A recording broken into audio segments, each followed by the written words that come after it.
మీ K4 news Telangana గుండె చప్పుడు నిజం మీ ముందుకు.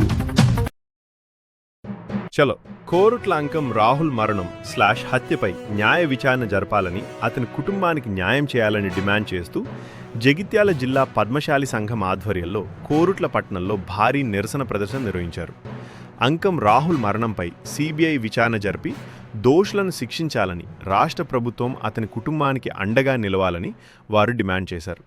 రాహుల్ స్వస్థలమైన ఐలాపూర్, కోరుట్ల పట్టణం చుట్టుపక్కల గ్రామాల నుండి మహిళలతో పాటు రాష్ట్రంలోని వివిధ ప్రాంతాల నుండి సుమారు 2000 మంది ఈ నిరసనలో పాల్గొన్నారు.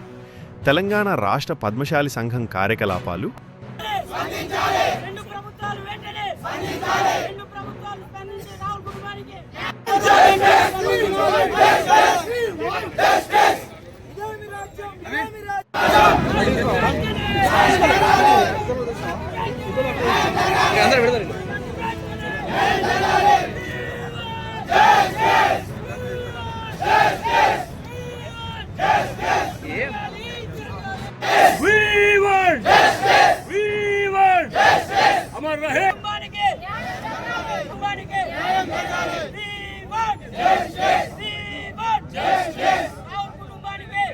హత్య జరిగిన సందర్భంలో పద్మశాలి రాష్ట్ర నాయకులందరూ కూడా కోరుట్ల పట్టణానికి విచ్చేసిండ్రు.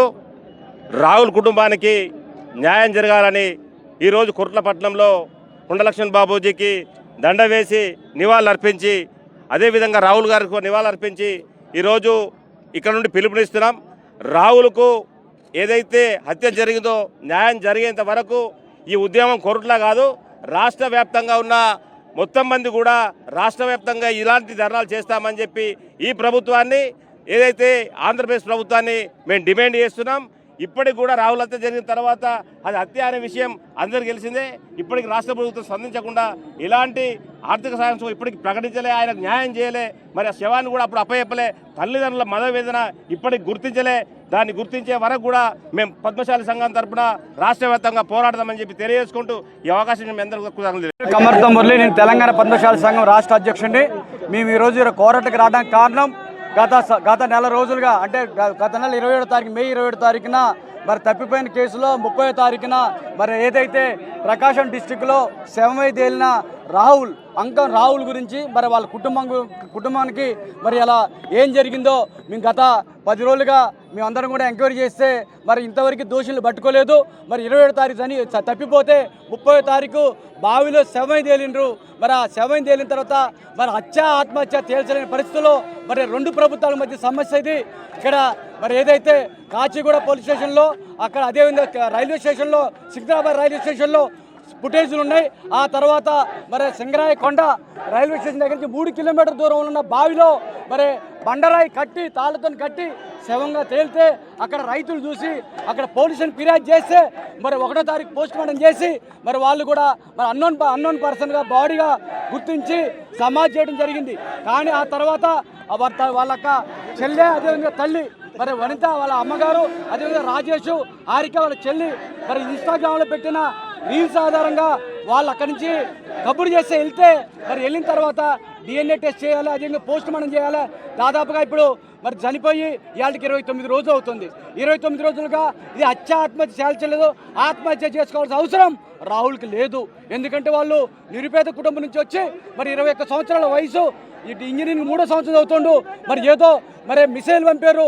ఆ మిసైల్ సంబంధించిన అమ్మాయి తాలూకు ఫ్రెండు సిద్ధార్థ 30వ తారీఖు మరి రాహుల్ యొక్క తండ్రికి మరి రాజేష్కి ఫోన్ చేయడం జరిగింది. మీ అబ్బాయి రావట్లేదు, కనబట్టలేదంటే ఇతనికి అనుమానం వచ్చి మరి ఎంక్వైరీ చేస్తే మరి దాంట్లో సిద్ధార్థ పాత్ర క్లియర్గా ఉన్నది. ఆయన మరి సుపారీ ఇచ్చి హత్య చేయించిందనేది అనుమానం ఉంది. ఇవాళ మీడియా కానీ ప్రజలు కానీ ఇవాళ ఐలాపురం వాసులందరూ కూడా ఇవాళ రోడ్డు మీదకి రావాల్సిన పరిస్థితి వచ్చింది. ఇవాళ తెలంగాణ పద్మశాలి సమాజం, అఖిల భారత పద్మశాలి సమాజం అందరం కూడా కోరుట్ల రావడం జరిగింది. పెద్ద ఎత్తున నిరసన చేస్తున్నాం.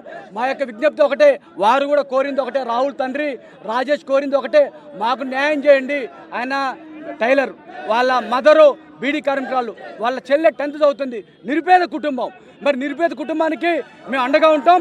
తెలంగాణ పద్మ సమాజాలు మొత్తం అండగా ఉంటాం. ఈరోజు అన్ని సంఘాలు కూడా రోడ్డు మీదకి వచ్చినాయి. మేము ఒకటే కోరుతున్నాం, ముఖ్యమంత్రి గారి దగ్గరికి ఈ రోజు ఎస్పీ గారి దగ్గర కూడా వెళ్తాం. అదేవిధంగా ఇక్కడ జగిత్యాల ఎస్పీ గారి దగ్గరికి వెళ్తాం. అదేవిధంగా హైదరాబాద్లో డీజీపీ గారిని కలుస్తాం, ముఖ్యమంత్రి గారిని కలుస్తాం. అక్కడ సంబంధించిన ఆంధ్రప్రదేశ్ సంబంధించిన హోమ్ మినిస్టర్ని సవితా గారిని కూడా కలుస్తాం. ఎందుకంటే మేము కోరేది ఏమీ లేదు. ఆ అబ్బాయిని హత్య జరిగింది. ఆ హత్యని ఆత్మహత్యగా మీరు క్రోడీకరించి ఆత్మహత్య అనేది చిత్రీకరించొద్దు. అది హత్యే. ఎందుకంటే ఇక్కడ అబ్బాయి ఆత్మహత్య చేసుకోవాలంటే ఇక్కడ మార్గాలు లేవా? ఆత్మహత్య చేసుకునే పిరికివాడు కాదు రాహుల్. ఎందుకంటే ఆయన మనోధైర్యం ఉన్నాడు, ఇంజనీరింగ్ చదువుతాడు.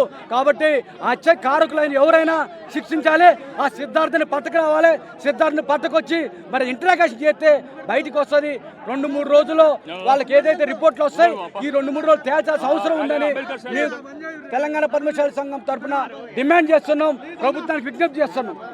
కూడా కలిసి వచ్చి ఇవాళ ఏంటంటే ఈ రోడ్డు మీద చాలా భారీ నిరసన దీక్ష చేసిన జరుగుతుంది.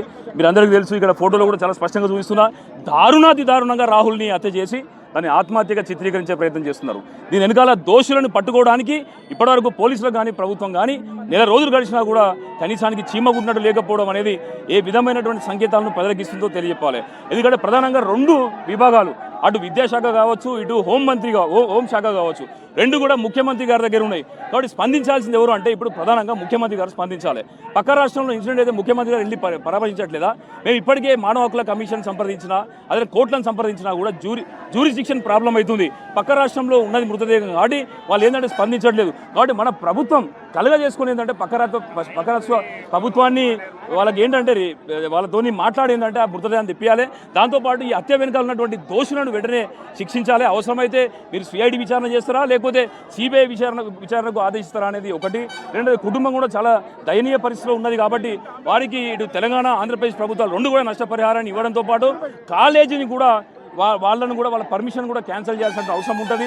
ఎందుకంటే వాళ్ళ యొక్క ప్రమేయం కూడా ఉన్నట్టు చాలా స్పష్టంగా అర్థమవుతుంది. ఇవన్నీ చూస్తే రాహుల్కే కాదు, ఇలా రాష్ట్రంలో ఉన్నటువంటి 70 లక్షల మంది విద్యార్థులకు కూడా ఇలా రక్షణ లేకుండా ఉన్నది. కాబట్టి తక్షణమే రాష్ట్ర ప్రభుత్వం విద్యార్థుల రక్షణ చట్టాన్ని తీసుకురావాలి. మరో ముఖ్యమైన విషయం ఏంటంటే మనం ఉన్నది జగిత్యాల జిల్లా లోపల, ఇక్కడ కొండగట్టు అంజన్న కూడా ఇక్కడనే ఉన్నాడు.